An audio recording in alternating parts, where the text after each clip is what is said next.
Bona tarda a tots i a totes i benvinguts a Endollats, el vostre podcast de tecnologia per estar al corrent del dia a dia. Potser he cridat una miqueta massa ara, però bueno, és la introducció, sempre compta. Són les 7:45 o per la gent de culte, 7:45 i avui us venim amb la segona edició d'Endollats, un altre cop una tertúlia, pare, fill, on avui parlarem sobre un tema que vosaltres mateixos heu escollit. Aquí faig una miqueta de promoció. A través d'Instagram doncs vam fer això, vam fer com una mena d'enquesta on la gent va votar quin seria el pròxim tema i va sortir, per una diferència molt ajustada, gasolina versus dièsel. I aquest serà el tema que tractarem avui, en específic. Però per començar, anem a preguntar-li al nostre jove d'aquí. Com estàs? Bé, ansiós per explicar coses. Ansiós per explicar coses, no? Llavors anem directe al punt. Ja saps, farem lo típic. Tu ets el savi, jo faré el que... Això del savi és un dit. Jo faré el que crec que és, però anem a intentar descriure una miqueta què és, en plan, el dièsel i què és la gasolina. Començar de la base, lo pur, a nivell senzill. Els dos són combustible, Sí, derivat del petroli. els dos.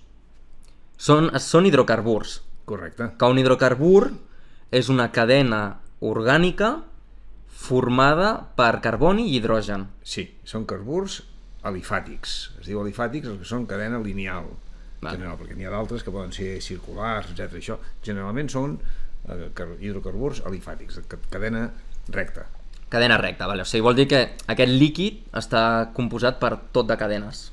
No, una sola cadena. Una sola cadena. No, cadena. En principi una. O sigui, CH3 a la punta i després CH2, CH2, Ja, però CH2, vull dir, hi ha CH2, moltíssimes cadenes d'aquestes que totes juntes formen... No. O sigui, cada molècula... A veure, però vull dir que entenc que és nivell molecular, és petitíssim. Clar, cada molècula té, i aquí ve la diferència entre el dièsel i la gasolina, un és de cadenes més llarga i l'altre és de cadena més curta. El dièsel Tots són una barreja, a més, no és una sola cadena, són diverses diferents. Per exemple, recordeu que la gasolina es diu...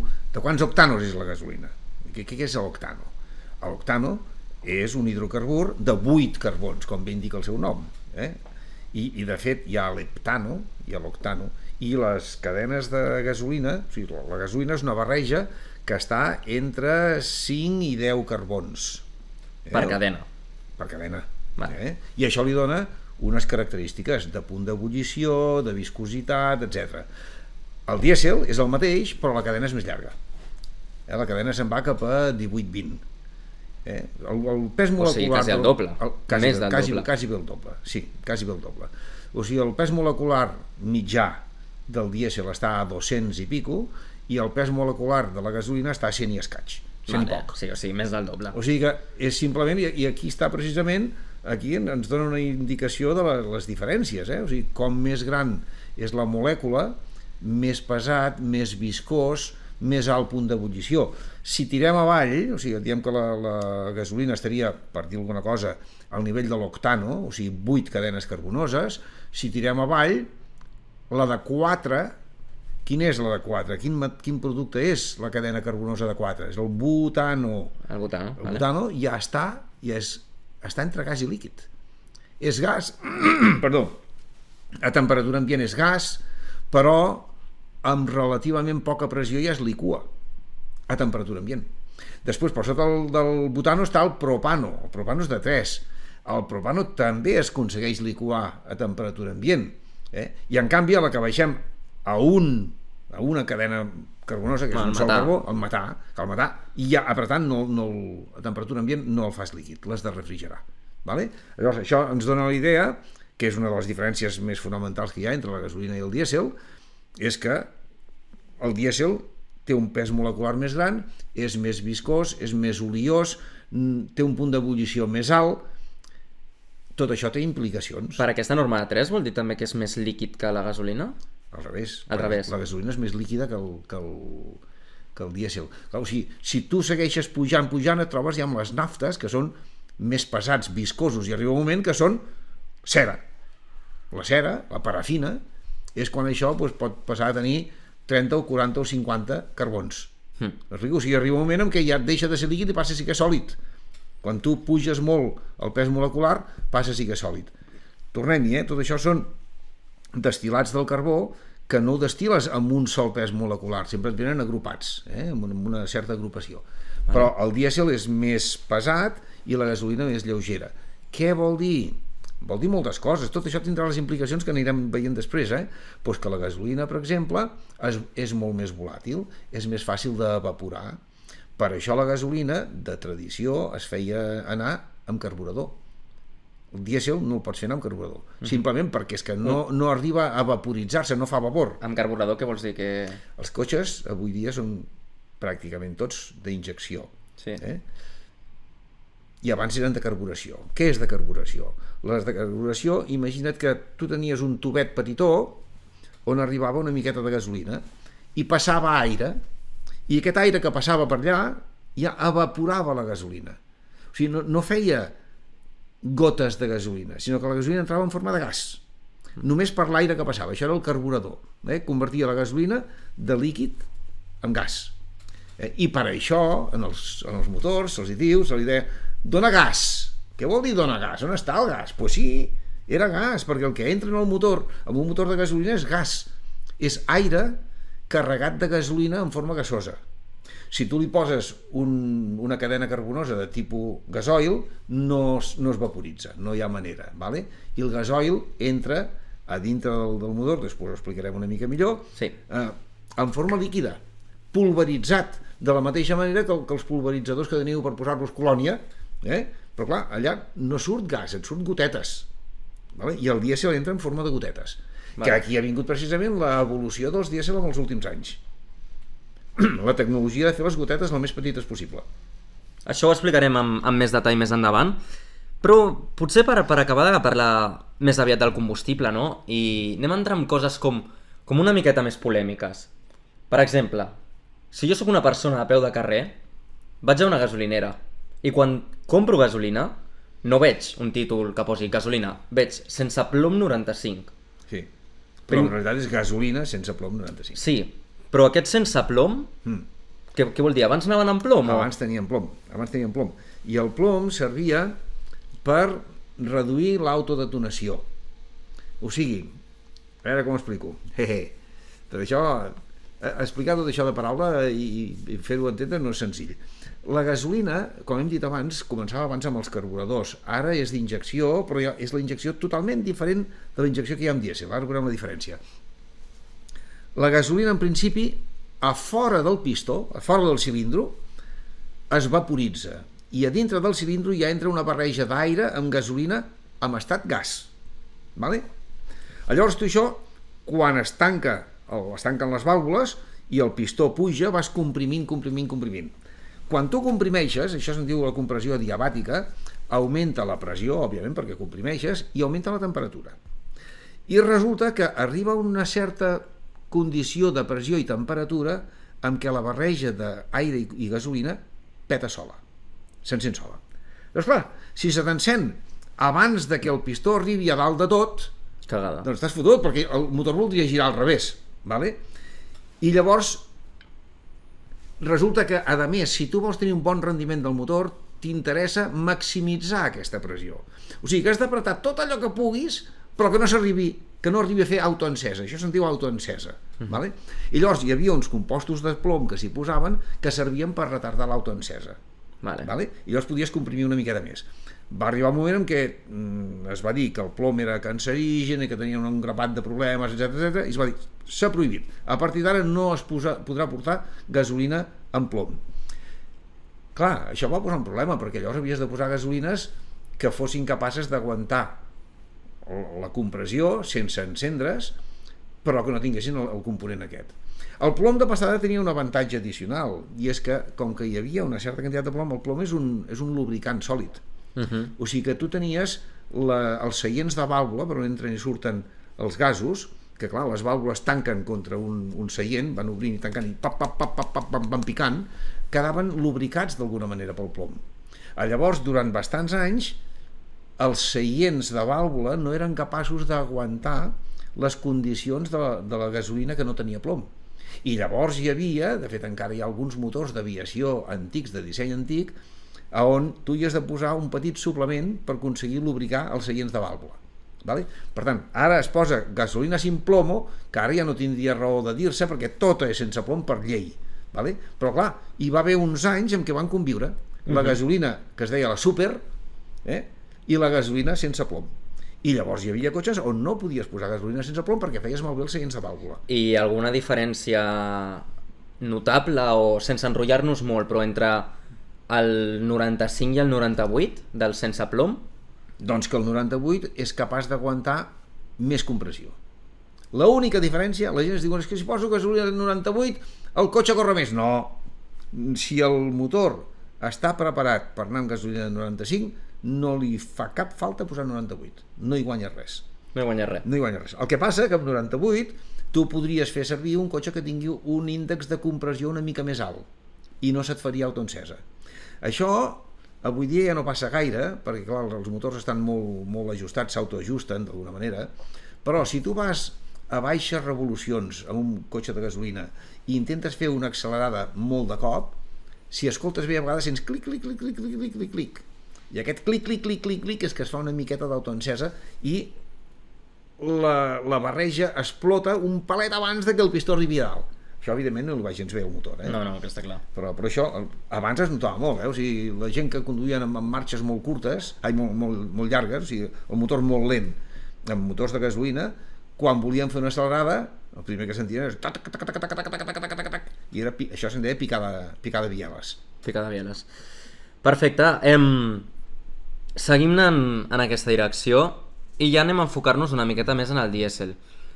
Abans d'entrar en un tema gordo, el dièsel, per què se li està donant tanta mala fama aquests últims anys i quines són els principals problemes del dièsel i pel qual justifiquen la seva mala fama en el seu moment, que és l'òxid de nitrogen? Vale. Aquí jo crec que les males fames, lamentablement, en bona part, s'han fabricat. Sí que és veritat que fa anys el dièsel feia més òxids de nitrogen que la gasolina. Anem a explicar en què consisteix tot això. Nosaltres, com hem dit, posem el combustible dintre del pistó. En el cas del dièsel, aquí hi ha una diferència molt important. En el cas del dièsel injectes quan arribes a l'auto. Parlem després d'això? No, estic dient... O sigui, si vols, estem entrant a tema motors, ja? Sí. Entrem tema motors, directe. Motors. És que aquí veurem la diferència. O sigui, com hem dit abans, en el cas de la gasolina, tu entres a dintre del cilindre, hi ha la barreja d'aire i gasolina. És a dir, la gasolina la fiques ja abans d'entrar dins del cilindre, abans d'entrar al motor, per dir-ho de certa manera. Sí, senyor. I avui dia, els cotxes que es diuen d'injecció, que són d'injecció, no injecten a dintre el cilindre. Salvo uns pocs, ja entrarem. El 95, el 98% dels cotxes de gasolina injecten la gasolina al col·lector d'admissió, abans d'entrar en el cilindre. Tu tens l'arribada d'aire, aquesta arribada d'aire hi ha un lloc on hi ha els injectors, se li barreja la gasolina i llavors això entra dintre del cilindre. O sigui, la injecció es fa a fora del cilindre, vale? I a dintre del cilindre hi entra la barreja. Per això la gasolina no es pot comprimir molt, perquè si la comprimeixes molt et fa l'autoencesa. I això et limita a l'índex de compressió. A què es diu índex de compressió? Es diu índex de compressió a la relació que hi ha entre la càmera de combustió quan el pistó està baix de tot i quan està dalt de tot. Vale? Tu tens un cert volum inicial, tens un volum final. Aquesta relació és la relació de compressió. En el cas de la gasolina estan generalment a 10 a 1. 10, alguns 10 i mig. 10 i mig ja és alt. I alguns estan a 9 i mig. Vale? Si tu puges més, la gasolina et farà autoencesa. Vale? Que et fa autoencesa per la seva pròpia naturalesa. Per la seva pròpia naturalesa. Perquè té la cadena més curta i això exacte. Té les propietats de què? S'encén més ràpid. Perfecte. Vale? Per tant, és important aquesta limitació perquè aquest grau de compressió et dona una limitació termodinàmica. Tu tindràs un rendiment que ve intrínsecament lligat al grau de compressió que, a més de resultes, va lligat a la temperatura que aconsegueixes dintre de la càmera de combustió. En canvi, el dièsel no entra la barreja d'aire i gasolina, o aire i dièsel, sinó que quan tu tanques el pistó només hi ha aire, res més que aire. Vale? I llavors tu fas la compressió i quan ja estàs a dalt de tot amb l'aire molt comprimit i molt calent, llavors injectes el gasoil. Què passa? El gasoil, que és un oli molt més pesat, l'injectes llavors i amb un spray tipus aquests de colònia, tipus colònia, sí, sí, a la bèstia, però clar, l'has de pulveritzar molt ben pulveritzat, perquè si no el pulveritzes bé tens gotetes massa gordes i llavors no es crema bé i llavors fa fum. Fa molts anys els cotxes dièsel feien una fumera que no vegis, vale? En aquell moment s'injectava a 200 atmosferes. Cuidado, 200 atmosferes. És un muntó. Déu-n'hi-do. Avui dia s'injecta a 2.000 atmosferes. Bestial. Què passa? A l'injectar 2.000 atmosferes fas les gotetes molt més petites. I al fer les gotetes més petites crema millor. No només això, encara és més complicat. Ja en parlarem. S'injecta, els motors d'avui dia, s'injecta 5 o 7 vegades. O sigui, quan tu arribes a dalt, li fan 7 escopinades. Sí, com si fos una metralleta. Pa. O sigui, amb el temps que això passa pel punt mort superior, li fan 7 escopinades, que és bestial. I això per què? Perquè entra la primera, es comença a incendiar. Per què s'incendia? Perquè, com he dit abans, quan tu fas la compressió, augmentes la pressió i augmentes la temperatura. El dièsel té un índex de compressió, una relació de compressió de 18 o de 20, o sigui, el doble que la gasolina. Amigo, molt important. Això t'augmenta el rendiment termodinàmic, però també t'augmenta la temperatura. Molt. A l'augmentar la temperatura i augmentar la pressió, resulta que el dièsel té un rendiment més alt. I no hi ha volta de full, és una qüestió de termodinàmica. Sí, és a dir, que el motor de dièsel té millor rendiment que el de gasolina, sí o sí. Sí o sí o sí, i s'ha acabat. I no hi ha més pebrots, perquè és una qüestió de temperatura i de compressió. Vale? Però què passa? Al tenir aquesta temperatura i aquesta compressió, resulta que llavors el nitrogen, sabeu que l'aire té 20% d'oxigen i 80% de nitrogen. Por ahí va, sí. Vale? Aproximadament una cinquena part. Vale? 20-80, mal comptat. D'acord?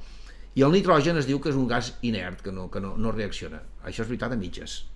Quan tu el poses a pressió molt alta i a temperatura molt alta, sí que arriba a reaccionar amb l'oxigen. I es fan òxids de nitrogen.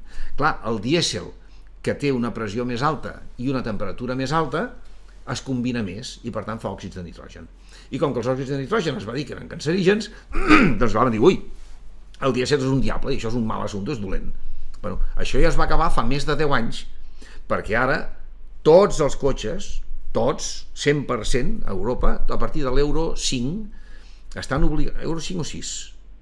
Euro 5 em sembla que era, tots estan obligats a portar un catalitzador a la sortida del tubo d'escape que amb urea descomposa els òxids de nitrogen. Això és el que s'anomena la tecnologia Blue? Això és la tecnologia Blue. AdBlue, hem posat AdBlue perquè era molt maco, però és blau, en realitat és urea. No sé si fer-s'hi un pipí dintre d'allò funcionaria o no, però és urea. Vale? I amb això què passa? Es descomposen els òxids de nitrogen, amb el qual avui dia els òxids de nitrogen d'un dièsel són iguals o inferiors als d'un de gasolina, perquè els de gasolina no se'ls hi posa AdBlue i per tant tenen també una certa quantitat d'òxids de nitrogen que no es descomposen. Però teòricament no reaccionen, són inerts. També reaccionen, però menys. O sigui, si tu tens òxids, la gasolina també té una certa temperatura, també té una certa pressió i es fan una mica d'òxids de nitrogen i en canvi, com que no en fan molts, no se'ls hi fa el tractament en el tub d'escapament. Per tant, el motor de gasolina fa els òxids de nitrogen que surten de forma natural de la combustió. I en canvi el dièsel, que de la combustió en fa més, després es passa pel catalitzador i acaba amb igual o menys que el de gasolina. Per tant, avui dia es pot assegurar que un dièsel fa menys òxids de nitrogen que un gasolina. Vale. Ara, fins fa 10 anys no era així. Però se li va penjar el San Benito d'una forma tan bestial que ja està, tothom va dir que això de cap manera. També és veritat que fa anys els cotxes dièsel feien fum perquè la injecció no era tan sofisticada com és ara. S'injectava una sola vegada, s'injectava a 200 atmosferes, les gotes eren més grolleres i feien fum. Avui dia, si tu veus un cotxe dièsel que fa fum, és que està espatllat. Avui dia un dièsel no fa fum. Per tant, què passa? Li ha quedat el San Benito i aquí hi ha hagut moltes qüestions polítiques. Jo em pregunto si hi ha alguna raó al darrere, que és possible que n'hi hagi, ara ja entrarem perquè hi ha coses econòmiques, n'hi ha d'econòmiques n'hi ha de polítiques, perquè clar, del petroli hi ha una certa quantitat de destil·lats del nivell de la gasolina i una certa quantitat de destil·lats del nivell del dièsel. Clar, si tothom anés amb dièsel, doncs què en fas dels que són tipus gasolina? O sigui, vols dir que quan tu treus el petroli, Sí, per collons, una part la fas gasolina i una part la fas dièsel. claro, sí. I no pots fer tot dièsel, tot gasolina? No. A veure, jo no sóc enginyer petroquímic, Si tu fas la destil·lació fraccionada sense fer res més, tens una certa fracció de dièsel i tens una certa fracció de gasolina. Punto pelota. I ja està. Després el que passa que a les refineries es poden fer coses, com es pot fer crackings, es poden anar partint coses, però és més fàcil partir que no pas ajuntar. O sigui, que jo sàpiga, a les gasolineres, a les refineries, pots reduir el pes molecular, pots fer més gasolina a base de cracking, però no pots fer més pesats. No pots fer més dièsel. No. Que això, de cara al futur, es canviarà, però això ja són reaccions més complicades, perquè ara s'està parlant de començar a fer combustibles sintètics, i els combustibles sintètics es volen fer a partir de CO2. Vale? Sí, claro, però CO2, per fer el combustible, feina rai, això no és senzill. D'acord? Per tant, hi ha una certa proporció de dièsel i de gasolina. I clar, durant molt de temps, mira, hi havia el reparto, però quan els dièsels anaven augmentant, perquè primer el combustible era més barat, segurament perquè hi havia una fracció més gran, i segona, perquè consumeix menys, perquè realment, com que té més rendiment, un dièsel consumeix, mal comptat, un 20% menys que un gasolina. Un 20% és bastant, és una cinquena part, això és bastant. Clar, Europa, que Europa té la millor tecnologia dièsel del món, amb molta diferència, ni els americans ni els japonesos no han sapigut ningú fer la tecnologia dièsel també com Europa. Doncs clar, Europa consumia molt dièsel. Jo un dia vaig mirar per internet, que no sé trobar gaires coses, però això ho vaig trobar. I resulta que Europa necessitava més dièsel que el que produïa.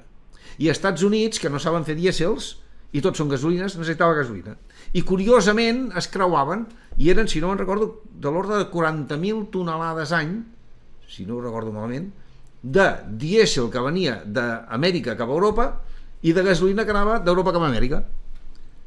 Vale? Hi havia un desbalançament. Sí. Clar, això, no sé si hi havia algú interessat en dir, escolta, això que s'acabi. I llavors van fer mala aparença en els dièsel. Que hi havia, ja et dic, fins fa 10 o 12 anys hi havia una certa raó de ser. Avui dia no hi ha raó de ser. Els dièsels són igual de nets que els gasolina. I a més, molt important, fan un 20% menys de CO2. Ojo, perquè si estem tan preocupats amb el tema del CO2, jo dic, escolteu, doncs el primer que haurien de fer tots els polítics és prohibir la gasolina i que tothom anés en dièsel, perquè fa un 20% menys de CO2, que tothom ho tingui ben clar, diguem-ho ben fort. Com és que ningú ho ha dit això? Això és el que em fa pensar que hi ha alguns interessos, perquè si haguéssim de dir tota la veritat, tan preocupats que estem tots pel tema del CO2 i del canvi climàtic, doncs escolti, prohibiu la gasolina i és un 20% de diferència, immediatament.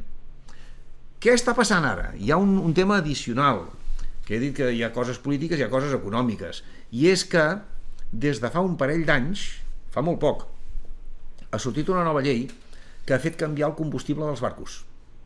Els barcos, fins fa no gaire, feien servir olis molt pesats. Eren dièsels, però que anaven molt lents, i al anar molt lents tenien més temps per cremar, i cremaven una mena de chapapote, una cosa, un engrudo, molt més pesat que el combustible dièsel de cotxe. Bueno, això anava molt bé, però què passa? Aquests engrudos portaven una quantitat important de sofre. I el sofre, quan s'emet a l'atmosfera, amb la humitat fa àcid sulfúric. I llavors va sortir una norma que no sé si és norma a nivell mundial, però a Europa segur que sí, i crec que és mundial, que des de fa un parell d'anys resulta que els barcos han de gastar combustible tipus dièsel. Clar, imagina't la quantitat de milions de tonelades de combustible dièsel que està comprant ara el sector dels barcos. Clar, tot això ha fet que no hi hagi dièsel pels cotxes. Això, de fet, és un tema que anava a enllaçar-ho amb la tercera conclusió que treus avui en dia en anar a una gasolinera, i és que per primer cop no ho he vist mai a la vida, el dièsel és més car que la gasolina. Sí, i segurament és això. Molta gent diu que és per un cúmul de coses. I he sentit, això que em dius tu ara, m'ho havies explicat, ja em vaig quedar bastant percatat, no sabia que a partir d'ara els barcos anessin amb dièsel també, sabent que els barcos consumeixen un muntó. Són, Barbaritats. de fet, més problemàtics inclús que els cotxes. Sí. A més, també he sentit que, òbviament, vull dir, és una coincidència, massa coincidència, com perquè no tingui relació, que es junta amb la guerra de Rússia i Ucraïna. Perquè just dona la casualitat que és ara, no? No, jo crec que la guerra d'Ucraïna, en part, jo defenso la teoria de que, d'alguna manera, lamentablement, l'han provocat els verds d'Alemanya, sobretot. Per què? Doncs perquè Alemanya, des de fa molts anys, i Àustria. Alemanya i Àustria, Àustria ja ho han tancat des del començament, han anat tancant la nuclear. Però clar, com que necessiten energia de totes maneres, clar, és que anem amb renovables. Perdona, les renovables a vegades bufen i a vegades no bufen. I no sempre funcionen. Ja, quan no funcionen necessites alguna cosa que puguis engegar. Necessites una cosa que tu diguis ara en vull i hi hagi energia. I Alemanya i Àustria han anat amb gas, molt gas. I aquest gas d'on l'han tret? De Rússia. Bueno, però cuidado, resulta que s'han posat en mans de Rússia, però d'una manera brutal. Llavors, clar, Rússia, que ja fa temps que li tenia moltes ganes a Ucraïna, simplement perquè, clar, Ucraïna abans era una part de la Unió Soviètica. De la URSS. Clar, i és un país ric. I, a més, és una sortida al mar Mediterrani, molt important, perquè Rússia és que no té sortida al mar. Bueno, tenia Crimea. Sí, Crimea, que és molt petitó. Per tant, li volíem perquè és un territori molt ric, és un graner per a Europa, té indústria i té sortida al Mediterrani. I Rússia va dir, ara és la meva, perquè Europa no pot fer res. Europa no podrà dir ni piu, perquè si els hi tallo el gas, en 2 setmanes Alemanya se'n va a la ruïna. A la ruïna! Perquè han sigut tan imprudents que han anat tancant la font d'energia que tenien abans, que eren les nuclears. I si no, l'alternativa és amb carbó, CO2 puro, puro i duro. Que n'han posat en marxa, a més, que tiene delito l'assumpte. Han tancat nuclears i han obert centrals noves de carbó. En el moment en què estem dient tots que estem horroritzats pel CO2 i tot plegat, doncs què feu, senyors alemanys? Què esteu fent? Primera, engegant centrals de carbó, i segona, que l'energia que treuen és de gas natural, que no fa tant CO2 com el carbó, però també en fa, O sigui que, fixa't, jo crec que la invasió d'Ucraïna no ha sigut tant pel tema dels dièsels o no dièsels, sinó... No, però jo no parlo de la invasió. Jo dic que el fet de que hagin invaït, no sé per quins sets collons, però ha fet que el preu del dièsel i la gasolina pugi. Jo crec... ha pujat tots els hidrocarburs. Perquè... Han pujat tots els hidrocarburs, però clar, jo t'estic dient, si estem pensant en per què el dièsel ha pujat, posem barcos que van amb dièsel. Tots els hidrocarburs han pujat de preu, i després jo també he llegit que s'està trobant... Què vaig llegir? Que era difícil trobar petroli de bona qualitat com per fer dièsel. Bueno, això ho he llegit jo també, no sé què tanta veritat hi hagi amb això, però el que sí he llegit, i fins a cert punt és raonable, que una de les reserves més grans que hi ha d'hidrocarburs són les pedres bituminoses que hi ha, que s'ha d'extreure amb fracking. El famós fracking, que Espanya ha prohibit i que és una borrada com un piano. Amèrica ho fa. I Amèrica amb això té, teòricament, les reserves més grans d'hidrocarburs del món. El que passa és a treure amb fracking. I el fracking és car de fer. El fracking, si el preu del combustible, si el preu del cru està per sota de 70 euros al barril, ja els hi surt a compte. Abans era 80, ara tinc entès que arriben quasi a 60. Ara que està a 100 i pico, doncs els hi surt de conya. O sigui, els americans poden fer fracking. Però què passa? El fracking, com s'extreu? Són hidrocarburs que estan impregnant pedres i per treure'ls es fa amb aigua calenta i a pressió. Clar, aigua calenta i a pressió, què dissoldrà més fàcil? Un hidrocarbur lleuger o un hidrocarbur pesat? Un lleuger. Un lleuger. Per tant, sembla ser que el fracking dona molta més proporció de gasolines que no pas de dièsel. Vale. M'explico? Sí, t'explico. Per tant, la reserva addicional que tenim augmenta la proporció de gasolina. Per postres, els barcos consumeixen el dièsel, doncs tenim un problema. Tenim un problema, sí, perquè, per primer cop a la història és això, els preus són més cars. Sí. Anem a començar... volies dir alguna cosa més? No, tot i així, no oblideu, si us ho esteu qüestionant, en aquest moment que va més car, va a cèntims més car. O sigui, mal comptat, m'han fet i fotut el mateix preu.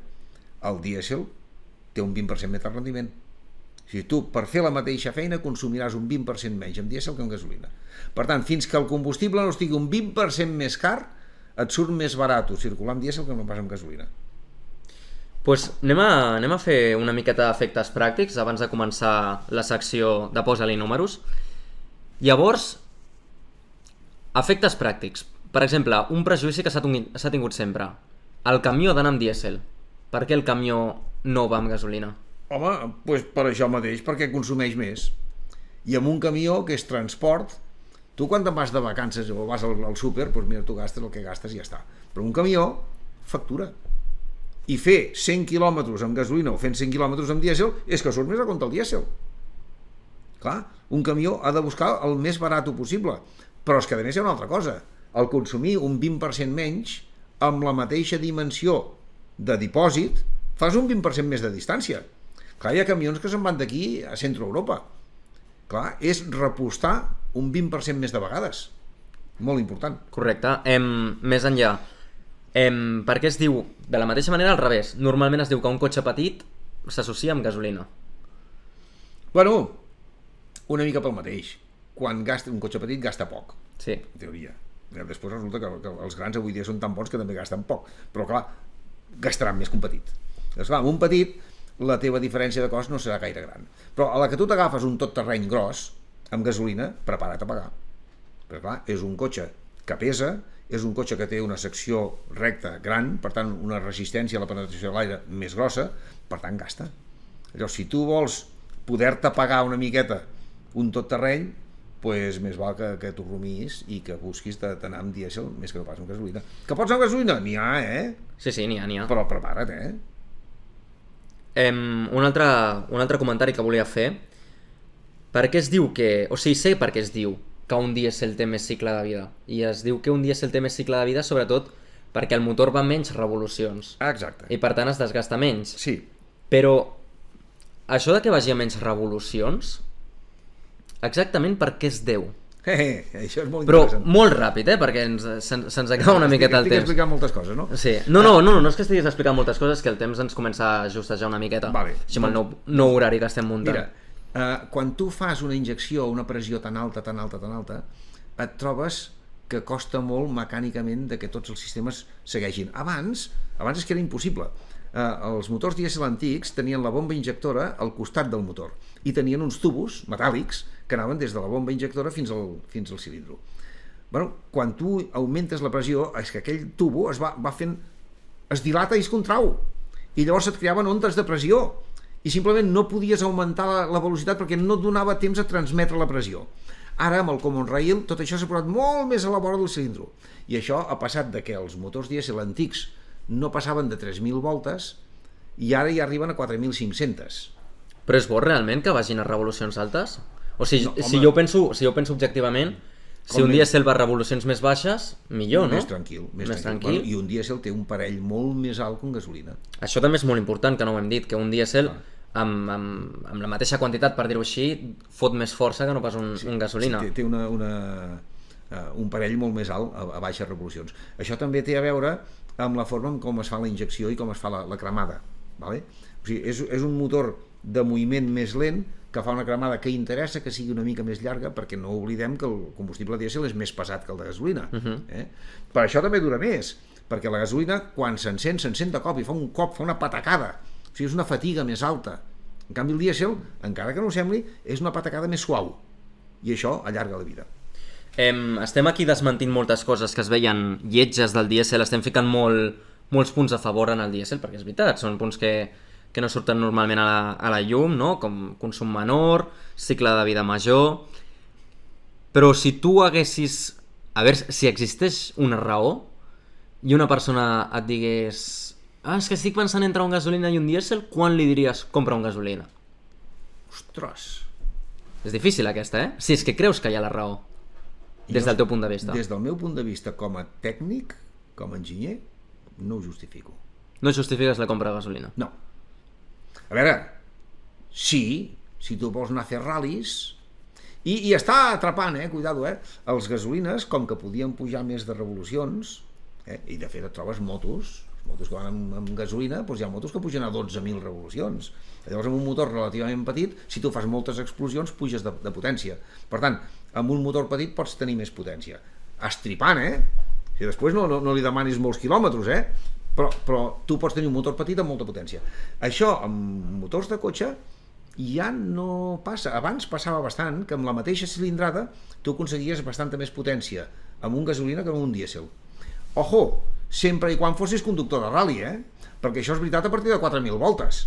Per sota de 4.000 res, O sigui, si tu volies realment treure-li potència al gasolina, havies d'anar a 5.000 voltes, bueno, tu mateix, el consum es dispara, el desgast també. Ara podies treure més potència. Ara, tu quanta gent veus pel carrer que vagi a 5.000 voltes? Ningú. No, pel carrer no. O fins i tot que te'n vagis a fer curves i, si has d'anar estripant, has d'anar en plan de rally, la gent ni en saben. Però sí que és veritat que quan la gent pensa en un gasolina pensa en algun més esportiu. Sí. Més esportiu a mitges. O sigui, ha quedat el clitxer. Aquests que diuen que és més esportiu, jo diria, fes una prova de veritat, perquè la major part d'aquests no sabran conduir un cotxe de gasolina com s'ha de portar un cotxe de gasolina. Un cotxe de gasolina per treure-li el suc. Si tu vols aprofitar un cotxe de gasolina perquè realment tiri, l'has de portar, ja et dic, entre 4.500 i 5.500. O 6.000. No hi ha quasi. Però et carregues el cotxe en 2 dies. Clar, et carregues el cotxe en 2 dies. Però llavors li treus això. És esportiu? Sí, és esportiu. Però clar, un cotxe de carreres no dura gaire, Sí. Precisament pel mateix, perquè els pugen molt de voltes. El dièsel és més tranquil. Però què passa? Per això dic que això és enganyós, perquè a l'hora de la veritat, amb un dièsel, una persona normal i corrent pot accelerar molt més que no pas amb un gasolina. Amb un dièsel? Sí. Perquè clar, el dièsel, com que té més parell, et comença a donar una resposta forta a voltes més baixes. Però crema més lent, no? No, és igual. Com que té molt parell, t'accelera. O sigui, avui dia, 2 persones normals i corrents, conduint normal, accelera més un dièsel que un gasolina. I això ho notes, tu vas amb un dièsel i a la que passes de 1.500 voltes apretes una mica i t'enganxes al seient. I en canvi un gasolina a 2.000 voltes està mort de pena. Això és veritat. Comença a funcionar a partir de 3.000. Per tant, realment, per la forma normal de conduir el 95% de la gent, et respon millor un dièsel que un gasolina. Hi ha un tema que això ho retarda una mica, això també s'ha de dir, amb honor a la veritat. El dièsel confia més amb el turbo. Per què? Perquè per aconseguir que els dièsel donguin la mateixa potència que els gasolina, perquè ara cilindrada per cilindrada ja dona la mateixa potència, que abans no passava. Què passa? Doncs han hagut de sobrecarregar el dièsel. O sigui, què es fa? Tens el turbo que t'augmenta la pressió d'aire dintre del cilindre. A l'augmentar la pressió d'aire tens més aire i pots posar més gasoil, amb el qual per cada pistonada tu fas més parell i més potència. D'acord? Però el turbo respon més lent. O sigui, el turbo realment necessites un mínim de revolucions perquè funcioni bé. Si tu estàs parat en un semàfor a ralentir, tu vols sortir de cop i el turbo encara no respon. Li costa unes dècimes de segon. Tenim 2 minuts perquè m'expliquis una petita cosa, que és veritat, això més que una tertúlia ha sigut quasi una entrevista o una lliçó, no?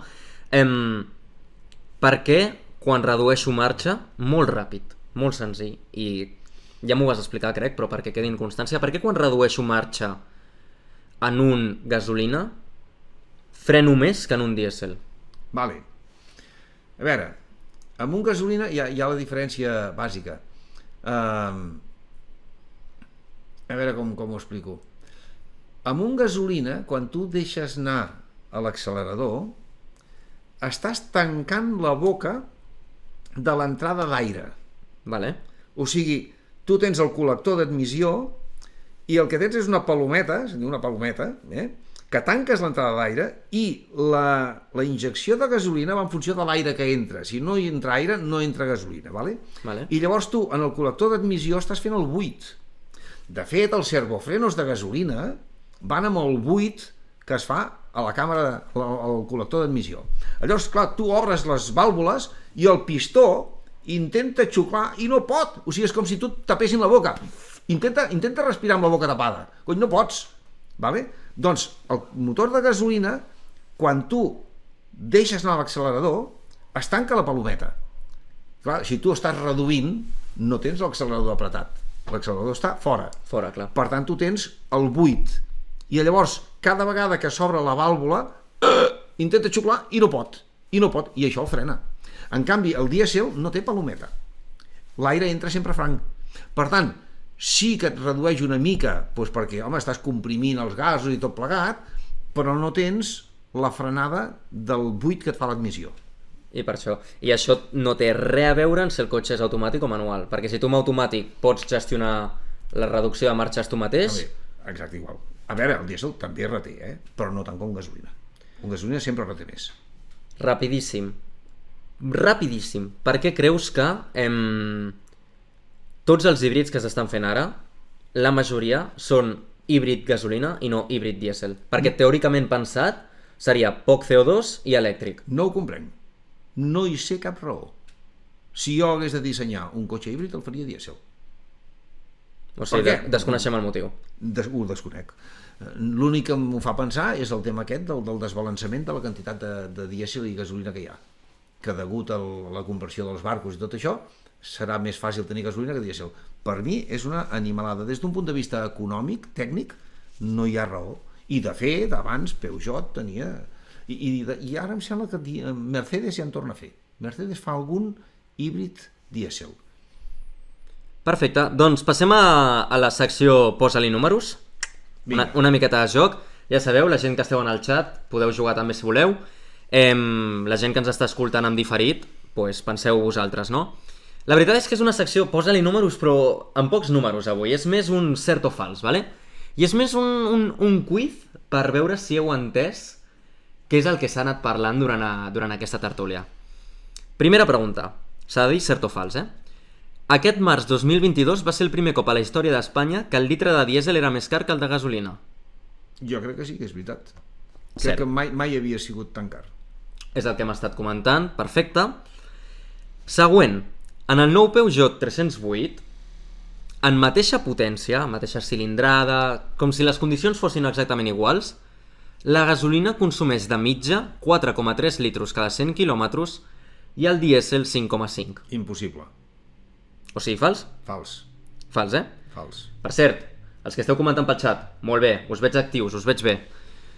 Un cotxe dièsel va a menors revolucions gràcies a que es fa una espurna a l'interior dels pistons, de les bugies. No, un dièsel no té bugies. La gasolina té bugies. El dièsel no té bugies, per començar. Per tant, no hi ha espurna. S'inflama per temperatura del gas. Correcte. Una de les avantatges que té el dièsel és que no s'ha de fer aquesta espurna per encendre el combustible. Quarta pregunta. L'òxid de nitrogen és molt present i per això es vol abolir el dièsel. No, això és fals. Ja és fals. Perquè ara tots els cotxes ja van amb el catalitzador aquest que eliminen els òxids de nitrogen. Podem dir que era un cert abans. Això era veritat i això va canviar, però ja fa temps, fa com 10 anys, potser més, 10 o 12. Perfecte. I última pregunta de totes de la secció. Un cotxe de gasolina dona més sensació de cotxe esportiu? Sí, si ets conductor de rally, sí. Us recordo que Audi va guanyar les 24 hores de Monte Carlo diverses vegades amb cotxe dièsel. I els altres anaven amb gasolina, Sí, sí. O sigui que al tanto amb els dièsel que també mosseguen. També mosseguen. Doncs ja estaria fins aquí el podcast d'ara. Ens quedem per Twitch responent a alguns dubtes si és que n'hi ha. I moltes gràcies per estar aquí un altre cop, moltes gràcies als que ens esteu escoltant en diferit i també volia donar moltes gràcies a tots els que tot el suport que hem tingut en aquesta primera setmana, que almenys avui al matí, fent recompte a totes les plataformes, hem tingut 254 visualitzacions. Així que moltes gràcies a tots pel vostre suport i fins la pròxima. Vinga, adéu.